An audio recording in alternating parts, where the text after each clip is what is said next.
Hai, Assalamualaikum. KK di sini. Okey.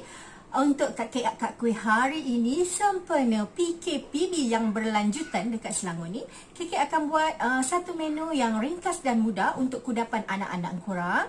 Yang mana kebanyakan bahan ada dekat dapur, hanya sebahagian bahan je yang mungkin korang kena carilah. Okey. Apapun kalau ikutkan dia punya pencecah ke apa tu kita tak payah nak risau, kita boleh pelbagaikan. Okey, untuk hari ni KK akan ajar korang cara buat churros yang mana cara pembuatannya memang ringkas, mudah, bahan dia pun tak banyak, memang sangat minimal. Okey, korang boleh guna bahan yang ada okey dekat rumah korang, dekat dapur korang untuk memenuhi selera dan perut anak-anak korang yang sedang lapar tu kan. Okey, ikutkan memang sangat ringkas lah. Jadi hari ni KK akan ajar korang macam mana nak buat churros. Lepas tu sebelum tu KK juga nak ucapkan terima kasih dekat korang yang dah like, subscribe dan share channel Kak Kuih. Sekarang subscriber KK dah pun mencecah 22,000 lebih lah. Alhamdulillah. Okey, tanpa membuang masa, jom kita tengok bahan-bahan dan cara nak membuatnya. Okey.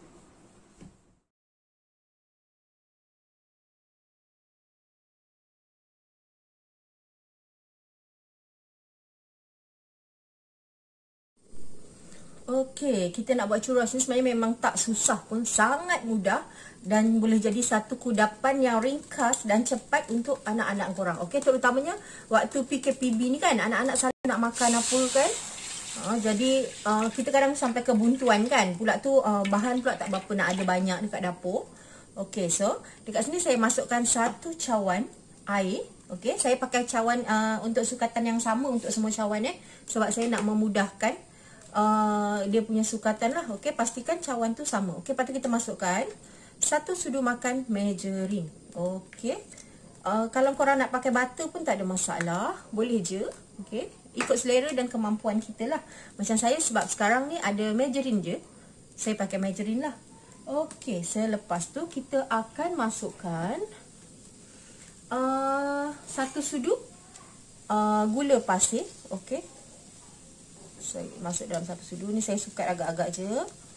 Okey, lepas tu kita akan masukkan setengah sudu teh garam.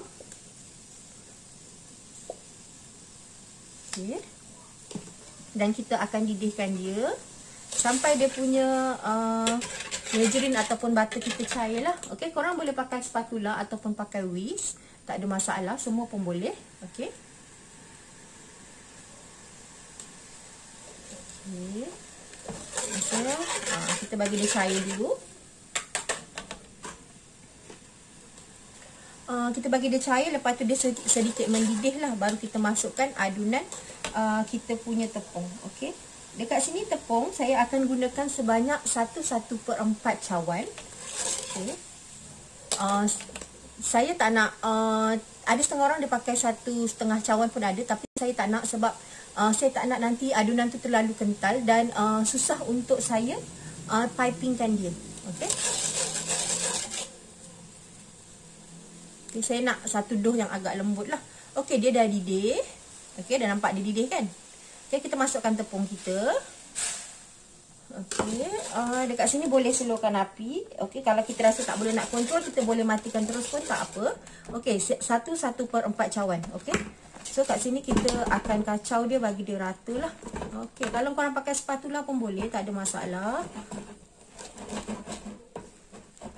Kita nak bagi dia sebati semuanya. Okey.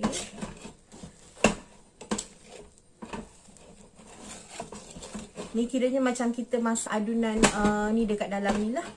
Okey, saya akan ambil spatula lah sekejap. Okey.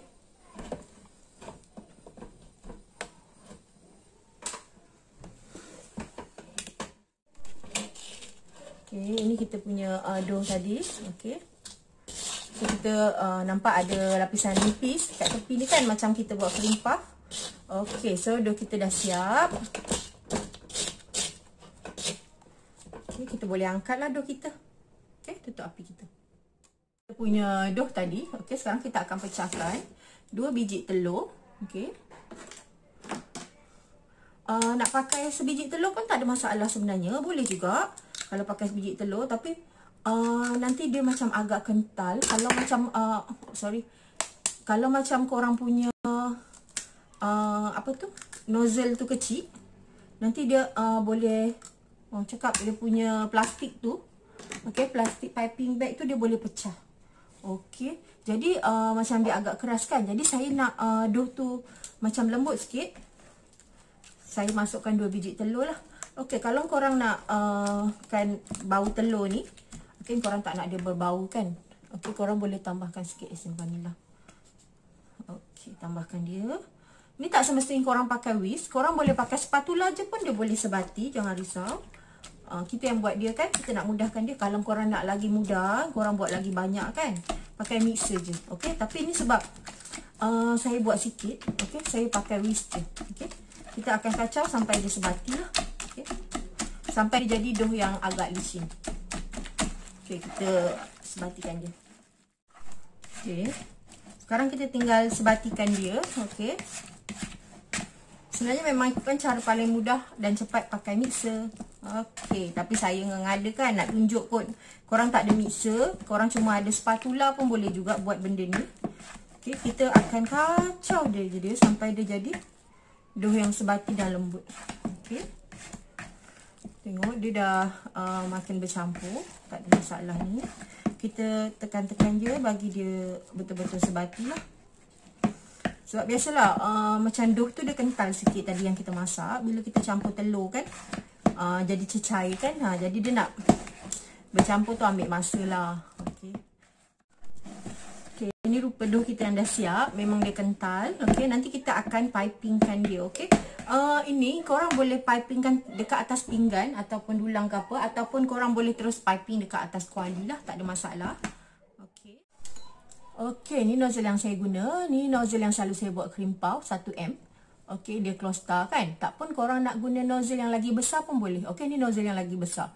Okey, nozzle lagi besar ni lagi mudah lah. Okey, lagipun risiko untuk dia sembelit, okay, masa kita piping tu kurang sikit lah. Memang tak ada risiko lah. Berbanding dengan yang kecil ni, kita takut dia mudah sembelit. Tapi mana-mana pun kita boleh pakai. Kalau kita nak buat yang kurus panjang, kita pakai yang ni. Kalau kita nak buat yang besar pendek-pendek, boleh pakai yang ni. Okey. Okey, mula-mula ni piping bag. Kita akan potong piping bag ni. Okey. Ikut kesesuaian saiz kita punya nozzle lah. Okey. Masukkan nozzle tu. Okay. Lepas tu masukkan kita punya dough. Dia ni memang kental. Okey. Terus saya cakap ada risiko dia jadi sembelit. Kalau tak nak risiko tu, jangan penuh-penuh sangat. Okey, isi agak-agak je. Okey, nampak kan? So korang pipekan dia. Ni kalau korang nak buat dekat atas pinggan ke dulang kan, pipekan dia panjang mana korang nak. Lepas tu gunting. Okey. Mudah je. Nampak tak? Ini memang dia akan jadi besar-besar. Okay, kalau korang nak buat kurus pun tak ada masalah. Boleh pakai nozzle yang kecil. Saya senang buat yang besar sebab senang nak makan pun. Senang kan?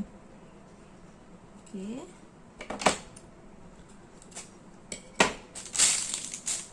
Ini kalau macam korang takut masa korang tak berapa nak laju lagi buat. Okay, takut nanti masa korang tengah piping-piping yang dalam kuali tak terurus kan. Korang boleh buat cara macam ni. Korang boleh piping sikit-sikit baru goreng. Okay. Ni pun nak angkat pun senang. Dia tak adalah melekat sebab dough dia kental kan. Okay. Simple kan?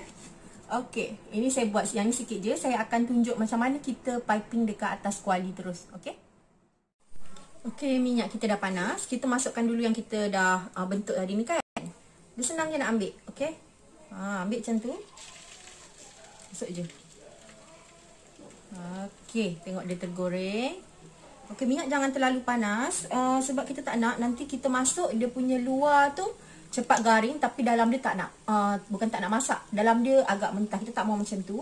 So pastikan masa kita masukkan tu minyak dah panas. Lepas tu dia punya api tu tak terlalu besar. Okey. Api tu kita kecilkan semula lah. Okey, ni yang kita tadi dah siap piping kan. Dia memang ginilah nanti. Tengok kalau tangan kita ni memang jenis tangan degil lah. Mau terkemik jugalah. Okey, kita goreng yang ni dulu. Lepas tu saya akan tunjuk yang batch kita piping terus dekat dalam kuali, okey? Dah timbul-timbul kan? Kita akan masak sampai dia keperangan, baru kita angkat lah. Okey, terus kita dah keperangan ni, kita dah boleh angkat, okey? Setakat warna keperangan, tak perlu nak terlalu gelap sangat. Nanti kalau terlalu gelap, dia punya apa? Tak nampak cantik kan? Okey, yang ni kita buat bersih kontak-kontak, tengok bau dia wanginya.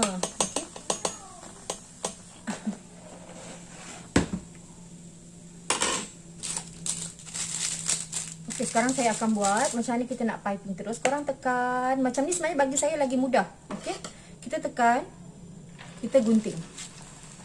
Okey, api jangan besar sangat ya. Sebab kita nak kontrol dia punya ni. Okey, lepas tu tekan lagi. Okey, gunting. Senang kan yang macam ni.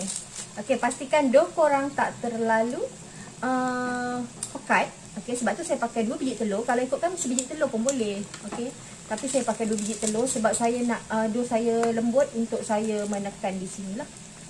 Okey. Satu adalah memang tak dapat terlalu banyak, tapi untuk family kecil macam family saya, benda ni memang cukup lah. Kalau macam family korang besar, mungkin korang kena buat 2 adunan. Okey.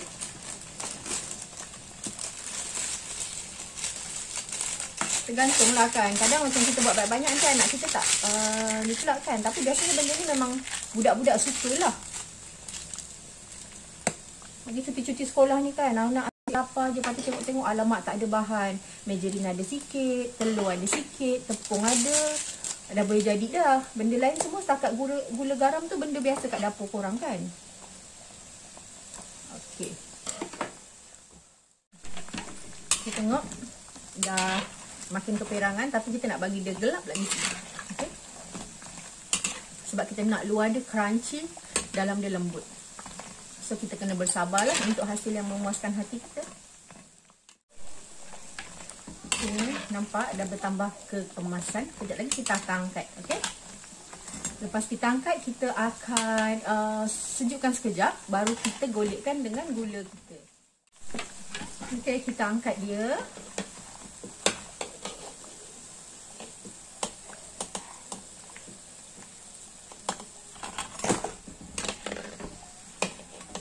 Kita boleh goreng yang lain lah lepas ni. Okay. Ni lepas kita angkat, kita sejukkan dulu. Okay. Okay, sementara nak tunggu curas kita sejuk. Ni dia masih, kita baru angkat tadi, masih agak panas. Okay, kita prepare dulu dia punya bahan untuk menyalutinya.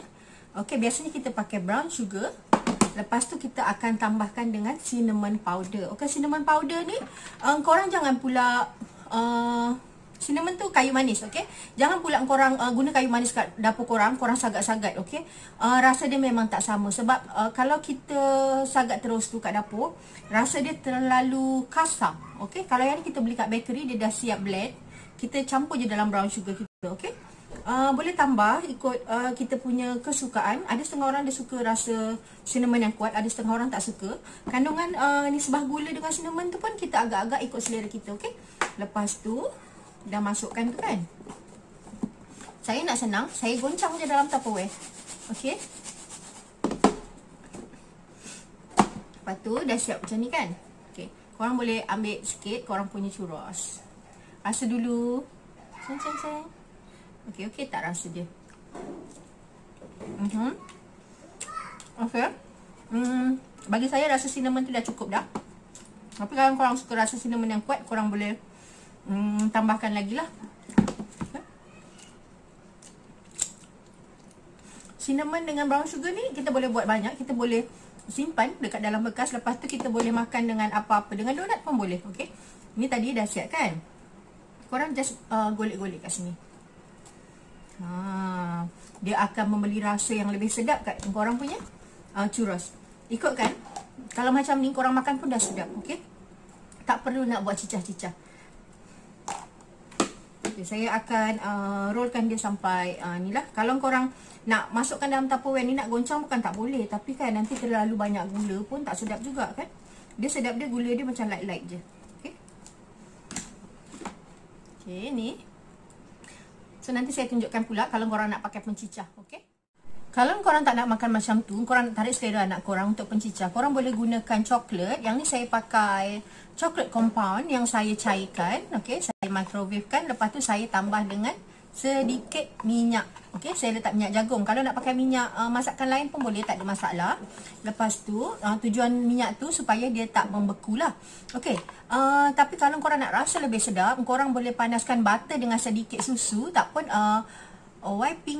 whipping cream dengan susu. Okey, korang panaskan, lepas tu korang campurkan dekat coklat tu, korang gaul. Dia punya coklat akan lebih pekat, dia kental tapi dia tak membeku. Dan rasa dia lebih sedap lah. Cuma kalau yang macam tu korang tak boleh simpan lama lah dekat luar. Kalau macam ni pakai minyak, okey, korang simpan dekat suhu bilik, boleh je, dia tak akan rosak. Okey, kecuali ada masuk benda asing dalam korang punya coklat lah. Kalau tak, selagi tak habis, korang boleh makan. Dia tak akan basi atau rosak. Okay. Yum. Okey, sangat ringkas dan mudah kan? Ni pun churros keke. Tengok dah termelimpah dah. Okey, yang ni keke buat dengan coklat, untuk cicah dengan coklat. Kalau korang tak nak cicah apa-apa pun tak ada masalah. Okey, tak ada larangan. Okey, selain daripada coklat, korang boleh cicah dengan yang ni coklat keke buat sendirilah. Korang boleh guna Nutella ke, tak pun korang boleh cream caramel, okey, cream butterscotch, ataupun kalau korang paling malas pun pakai cicah-cicah susu pekat pun sedap jugalah. Okey, so ini kan tadi churrosnya, yang besar kan? Yang ni saiz dia sama macam keke lah. You all tengok keke pun tak kurus, jadi keke pun tak adalah buat kurus tu menjadi kurus. Okey, tapi keke membuat kurus menjadi gemuk. Okey, so tengok. Ini yang dah siap. Okey, kita try dulu. Bismillahirrahmanirrahim. Dah celup-celup coklat.